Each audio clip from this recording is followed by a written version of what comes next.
What's up, guys, and welcome to my channel, What You Cookin' Rocks. Now, today I'm going to be dedicating this episode to two very important people that were in my life, Malik Dwayne Boyd and Anthony Boyd. Recently, they've passed away. My nephew Malik died of a senseless gun violence, and his father passed away a few weeks after that of natural causes. So, we're going to dedicate this to them, and we're going to celebrate by making my grandmother's Creole Gumbo. So, let's get started. All right, you guys. So, we're going to start with how we prepare this gumbo. All right. So now it takes a little while to get gumbo started. As you know, it's not an easy process. You know, there's a lot of steps that go along with doing this. Okay. So as you can see, you see the ingredients.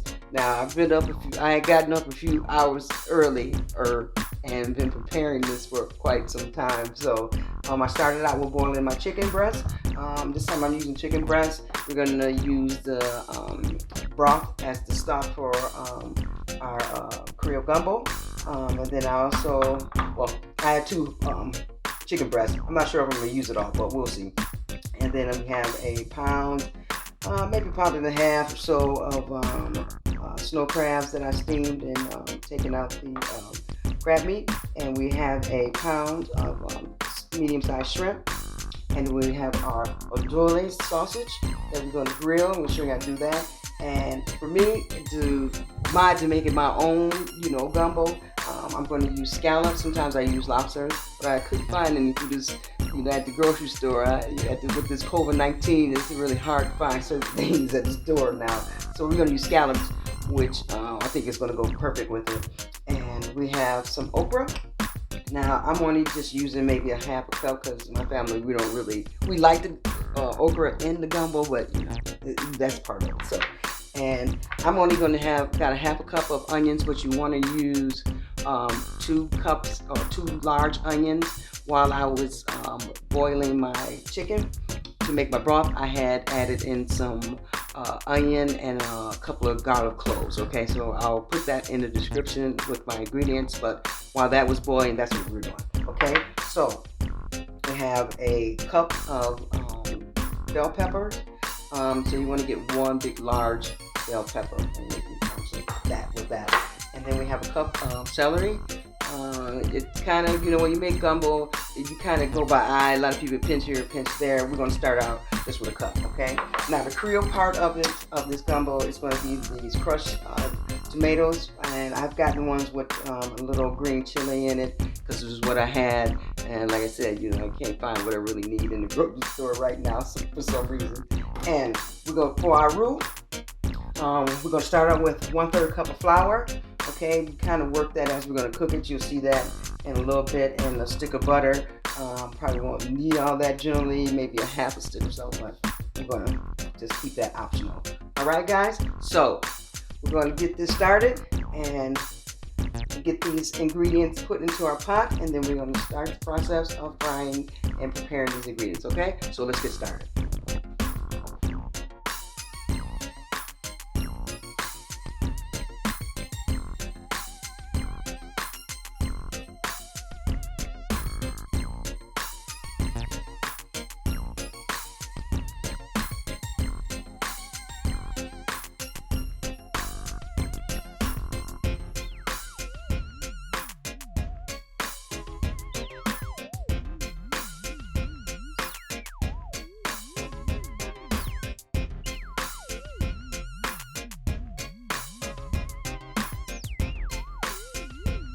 Alright, guys, so I've gone ahead and you've seen I put all my vegetables into my broth there, so we're going to let that simmer for about 25 minutes, and in the meantime, while that's doing that, we're going to go ahead and fry up our sausage, and we're going to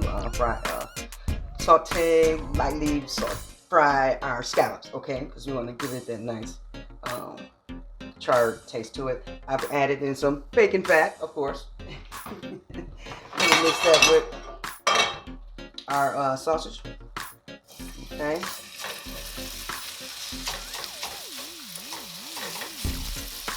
Okay. And with our scallops, keep in mind, I'm gonna try to have it all timed out perfect. Okay. Turn the scallops down a little bit. These are not perfectly cut scallops, so they're not going to cook evenly. In a professional way, they're perfect, either an inch or two, depending on what type of scallops you buy. In proportion, so when you would cook these scallops, you generally it'd be 2 minutes on each side, and then you remove and then let set. If you're cooking it as a gourmet type of thing, dinner.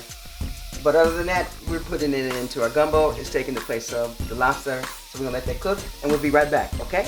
All right, guys. So we're just about done here. I fried up my sausage here, and my scallops are where I want them to be. So I'm gonna just turn everything off, and then let those sit. And then we're going to take the sausage out, because then we're going to start making our roux, okay? Now, the roux is a little tricky. It takes a little skill set. You got to have a lot of patience. I'm going to show you guys how we're going to make that roux for our Creole gumbo. All right, so I'm going to put this to the side. See you when I get back, all right? So I'm going to shred this chicken breast, you guys, after I've done all the sausage and the scallops. Like I said, I got 2 of these chicken breasts. Let me discard the bones here. Give me a sec here. I'll be right back.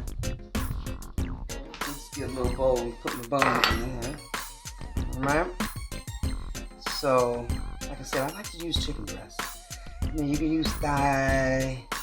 You know, use whatever you like, but this time I'm using breast, okay? Let's just shred that up. Get rid of the bones. Yeah, I think that's enough chicken. You know, because it got a lot of meat. Got the seafood and chicken and scallops. All right, enough of that. Okay, so we got what we're doing here. All right, so now I'm getting ready to start to make the roux. Okay, so let's get started. Okay, guys, now we're getting ready to make the roux.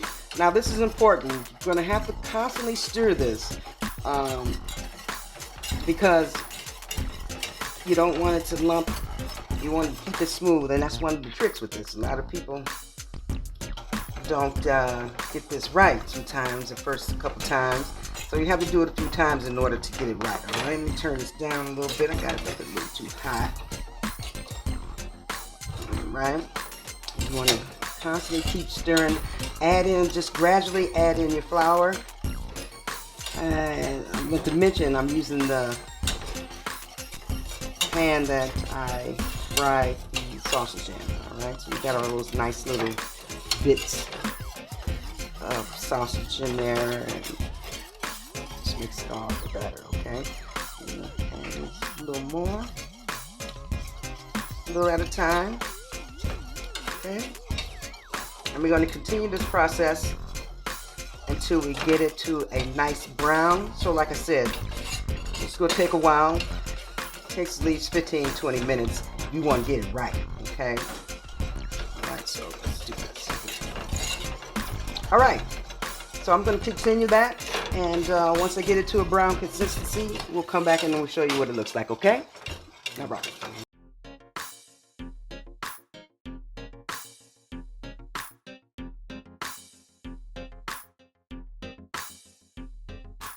Okay guys, so now we've finished our roux. As you can tell, you see how the roux is. It's nice and thick and consistent. We're going to add that in to our pot here, like so. And that's what's going to brown it. Okay, add that in there.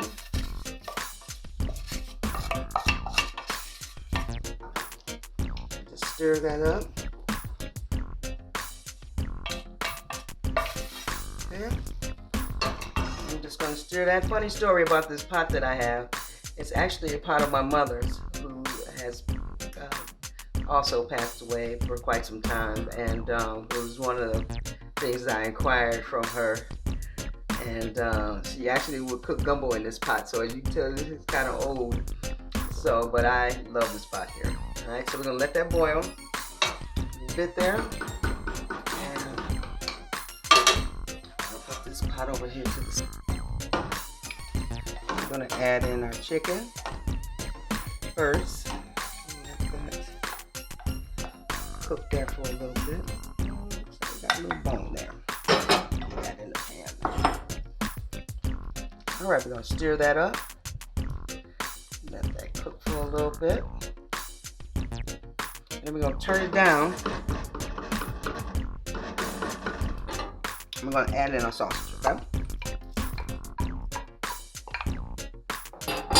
I'm gonna put the shrimp and your scallops and your crab meat in there a little bit later. So we're gonna let this cook for another 30 minutes or so. Like I said, I told you guys, I've been up since 8 o'clock cooking this and prepping and cutting ingredients. You know, when you do it by yourself, it takes a lot of work. So, but it's well worth it, and I enjoy every bit of it. Okay, so we're gonna let that cook for another 25 minutes, and then we'll be right back. And then we'll add in our. Let me hold on. I got to add in my tomatoes, you guys. I forgot to add in my crushed tomatoes. My bad. So we'll add in the crushed tomatoes. Okay, hold on. Let me get them. I almost forgot about this. That's the Creole part of it, y'all. Okay, because you know I make it both ways. So I make it the Cajun way and the Creole way. So. Alright, so we did that. I might add a little more in there, but I'll take a, do it by eye. Just like I said, you just pinch here, pinch there, and we'll go from there. Alright, be right back.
All right, y'all, my gumbo is ready to go. I tell you, I've been going at this all day getting this gumbo together, but it was my pleasure of doing it. I hadn't made it in a while. It smells really good. I think I really outdid myself again. But I want to also like to thank everyone who subscribed to my channel. For those who haven't, please subscribe to my channel and like all my videos. You won't be disappointed. All right, so without further ado, I'm going to put a little dressing on top of here, on top of my gumbo. I like to put a little bit of onion chives on there to give it give it a little color, and it's a nice garnish, and it tastes really well with it. And some folks, use different things, eat different things with the gumbo. I really enjoy having saltine crackers with mine. All right, so again, I want you guys to stay safe. Everybody stay healthy. Hey, make sure you always, if you can, got your sanitizer and your gloves and your mask, and stay safe out there, guys. All right? See you then. Mexican food, Jamaican food. You got some barbecue going on. So good. What you cooking, Roach? What you cooking, Roach?